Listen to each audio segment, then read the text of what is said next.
Como ustedes saben, hay ahora una crisis terrible que ya tiene años, la crisis económica del modelo neoliberal, y uno de los objetivos que estaban buscando para hacerse de recursos el gobierno es la reforma a las pensiones, particularmente uno con el pensionista, porque el gobierno dice no hay dinero por la crisis, y entonces hay dos mecanismos para hacerse de recursos. Uno, endeudar más el país, y dos, recortar el gasto público. Y el recorte del gasto público implica dos cuestiones. Uno, la amenaza de los despidos, se está hablando de cerca de 50,000 despidos que se van a recortar en el sector público, y otro, el recorte en el gasto público, con una cuestión muy particular en el caso de la seguridad social. Los recursos de la seguridad social no es dinero del Estado, ni del gobierno, ni de los partidos. La seguridad social forma parte del salario de los trabajadores mexicanos. Los jubilados ahora cobrarían la pensión por lo que contribuyeron en los últimos 30 o 40 años. Eso forma parte del presupuesto. Ustedes se habrán enterado que en Jalapa, el pasado 23 de diciembre, golpearon a los jubilados porque no les habían pagado la pensión de noviembre, el aumento, y hay jubilados que tienen 2 años que se retiraron y no les han dado su pensión. El punto que está planteado del caso de Veracruz, que me parece que es un ejemplo para todo el país, es que no hay dinero para pagar las pensiones. Entran 3,000 millones de pesos de contribuciones para las jubilaciones y pensiones, y la nómina del Instituto Estatal de Jubilaciones de Veracruz es de 5,000 millones de pesos. Con esa discusión lo que dicen, alcanza para pagar el 60% de la pensión. Entonces estuve en un congreso de los jubilados y entonces todo el mundo ha angustiado pues, que se vendan los terrenos del instituto o que se hagan pensiones individuales, en fin. Entonces el punto de discusión no es si alcanza lo que está entrando ahora o no, porque las contribuciones ahora para las jubilaciones y pensiones son para los jóvenes que se van a jubilar en 30 años, no para los de ahora. Los jubilados están cobrando una pensión por las contribuciones que hubo hace 30 o 40 años. Entonces, un problema que hay es, dice, no hay dinero, pero hay una deuda que se tiene en este caso con los jubilados y pensiones. Lo que tenemos ahora es que se está planteando una reforma al régimen de jubilaciones y pensiones, particularmente del manejo de los fondos de pensiones en pensionista. El gobierno está buscando hacerse de recursos entre 120 y 300,000 millones de pesos que maneja el pensionista. ¿Eso cómo sería? Con una transferencia a la banca privada.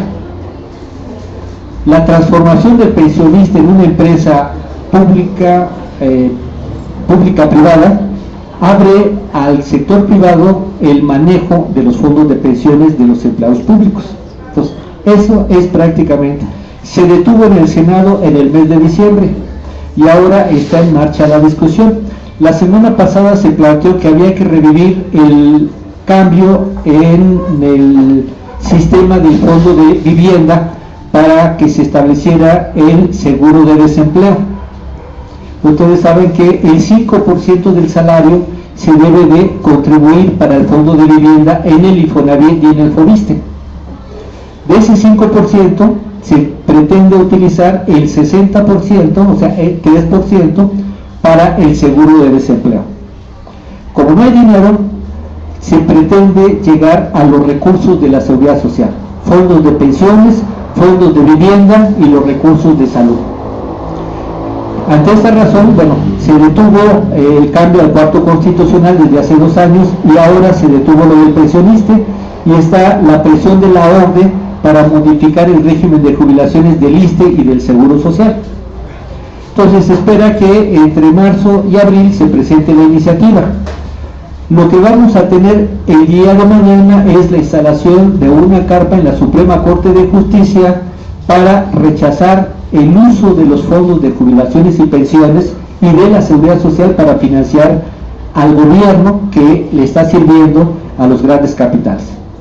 ¿Quiénes son los beneficiados? Los grandes capitales. No es el pequeño comerciante, no es el pequeño productor, son los grandes negocios que hay, que siguen manteniendo privilegios fiscales. A un trabajador le descuentan de impuestos sobre la renta el 30%. Y tiene que contribuir para la seguridad social alrededor entre el 14 y 16%. O sea, es casi el 50% del salario. Y además pagamos impuestos por el consumo, el IVA. Entonces, un trabajador común y corriente tiene que contribuir con el 50% del salario. Walmart, las industrias automotrices, las industrias mineras, las empresas, en fin, la banca no paga los mismos impuestos que están pagando los trabajadores mexicanos. Frente a eso, lo que nosotros estamos planteando es que se haga una consulta nacional para asegurar el pago de las jubilaciones y pensiones. Sí hay dinero en este país para pagar las pensiones.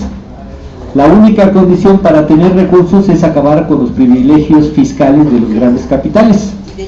Acabar con las pensiones de privilegio de los presidentes, de los ministros de la corte, de los generales y en fin. Entonces, y además reducir el pago del servicio de la deuda.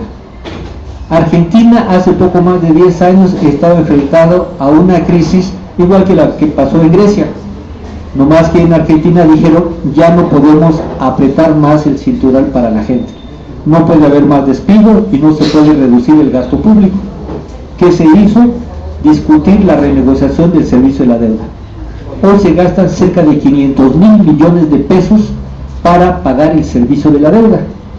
Entonces, la consulta nacional que estamos planteando es para asegurar el pago de pensiones y los fondos de la seguridad social, que se etiqueten como gasto no programable y que se revise el gasto público y los ingresos fiscales que tiene la Federación. Segundo, que se recuperen los fondos de las AFORES. Hoy tenemos un seguro social y un ISSSTE en quiebra, pero tenemos una banca millonaria por los fondos de pensiones.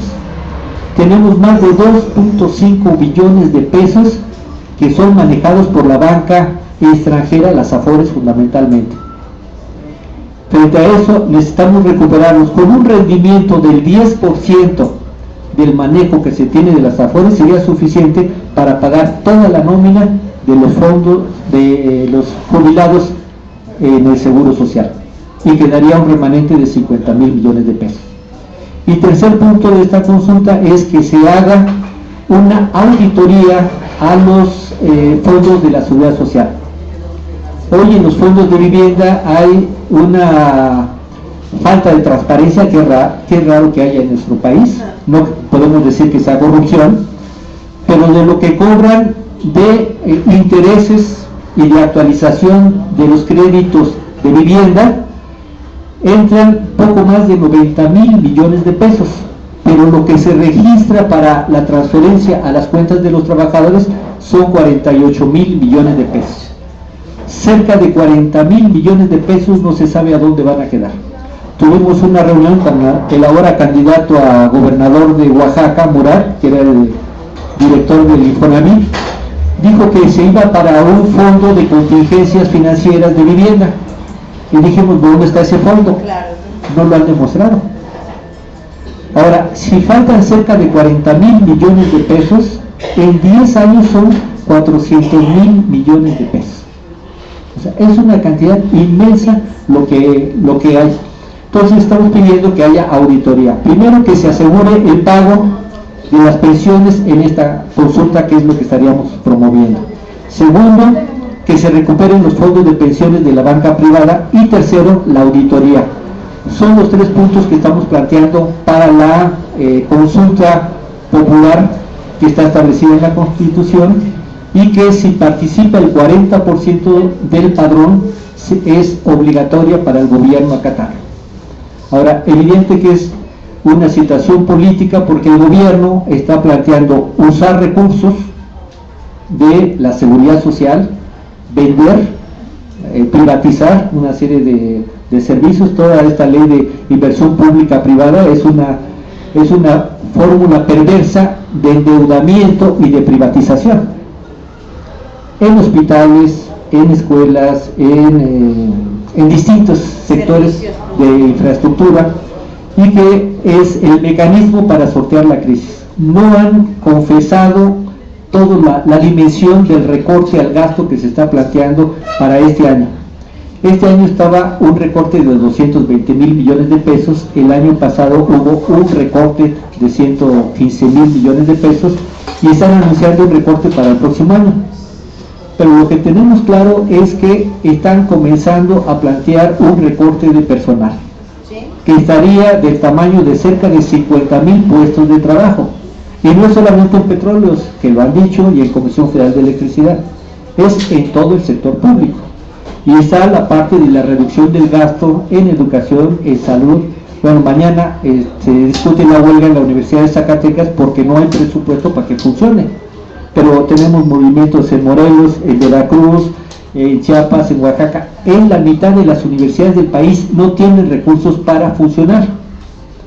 Y el recorte pues va a atentar prácticamente contra la educación media y superior, los servicios de salud, la vivienda, etcétera. Frente a esto, bueno, la consulta popular estamos planteándola, pero en una perspectiva de que se cambie el modelo económico. Claro. Necesitamos que se siga, evitar que se siga privatizando y endeudando al país, que se revise el pago de la deuda, que se cancelen los privilegios fiscales de los grandes capitales y que se active la economía inyectando recursos para que haya un empleo, haya mejor salario y se reactive el mercado interno. Esa sería la parte. Mañana a la 1 de la tarde se instala la carpa. Vamos a estar todos los jueves enfrente de la Suprema Corte de Justicia, y el día, me parece que es el día 7 de abril, vamos a entregar las firmas en el Senado de la República. Esa sería la invitación. El sábado, el viernes y el sábado vamos a tener una discusión sobre la coyuntura económica, la austeridad, la deuda, en la Universidad de la Ciudad de México a las 4 de la tarde, en el plantel del Centro Histórico, a las 4, Fray Servando Teresa de Mier, número 99. Y mañana, jueves, a la 1 de la tarde, como todos los jueves, vamos a estar en frente de la Suprema Corte de Justicia, Pino Suárez, esquina con la calle de Corregidora. Justamente terminamos cuando están llegando los compañeros y ya les estaremos mandando vía el círculo de brújula la información para estarles actualizando sobre esta situación. No sé si hubiera alguna pregunta. Bueno, pues así le... Muy bien. Si alguna duda, ahorita te la preguntamos personalmente. Bueno, sí. Entonces, pues gracias y estamos en contacto.